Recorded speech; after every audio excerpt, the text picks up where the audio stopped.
രാവിലെ മുതൽ തെരഞ്ഞെടുപ്പ് പ്രചരണ പരിപാടികൾക്കായി ഇറങ്ങുകയാണ് ശ്രീ ആര്യടൻ ഷൗക്കത്ത്. അൻവർ കൂടി വന്നാൽ വന്നിട്ടല്ലേ നമുക്ക് പറയാൻ പറ്റൂ. വന്നിട്ട് നമുക്ക് അതിനെക്കുറിച്ച് സംസാരിക്കാം.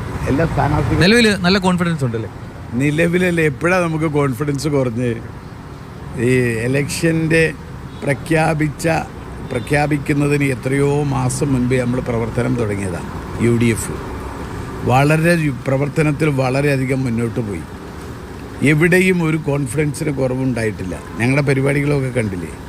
ഇന്നലെയൊക്കെ ഇപ്പോൾ ഞാനൊരു വഴിക്കടവ് പഞ്ചായത്തിലെ 1-ാം ബൂത്ത് 263 ബൂത്താണുള്ളത്. 1-ാം ബൂത്തിൻ്റെ കൺവെൻഷനായിരുന്നു.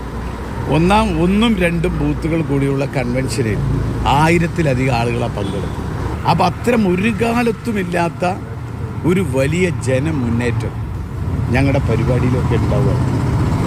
അപ്പോൾ അത് വലിയൊരു ഭൂരിപക്ഷത്തിന് ജയിക്കാവുന്ന ഒരു വലിയ ഉറപ്പ് നമുക്ക് ആളുകൾ തരുന്നൊരവസ്ഥ വിശേഷിക്കില്ല. സമീപകാലത്തൊന്നും കാണാത്ത പോലെ ലീഗിൻ്റെ വലിയൊരു പിന്തുണ കിട്ടുന്നുണ്ട്. നേരത്തെ പിതാവ് ആര്യടൻ മുഹമ്മദ് മത്സരിച്ച സമയത്ത് പോലും ചില അസ്വാരസ്യങ്ങളൊക്കെ ലീഗുമായിട്ടുണ്ടായിരുന്നു. ഇപ്പോൾ പക്ഷേ അങ്ങനെയല്ല. താങ്കളെ കൊണ്ടു നടക്കുന്നത് ലീഗ് നേതാക്കളാണ്. മലപ്പുറത്ത് തെരഞ്ഞെടുപ്പ് രംഗത്ത് UDF എന്നും ഒറ്റക്കെട്ടായിരുന്നു. എന്നും മുസ്ലിം ലീഗ് തെരഞ്ഞെടുപ്പ് രംഗത്ത് കോൺഗ്രസും ഒരുമിച്ച് പ്രവർത്തിച്ച ചരിത്രമേ ഉള്ളൂ.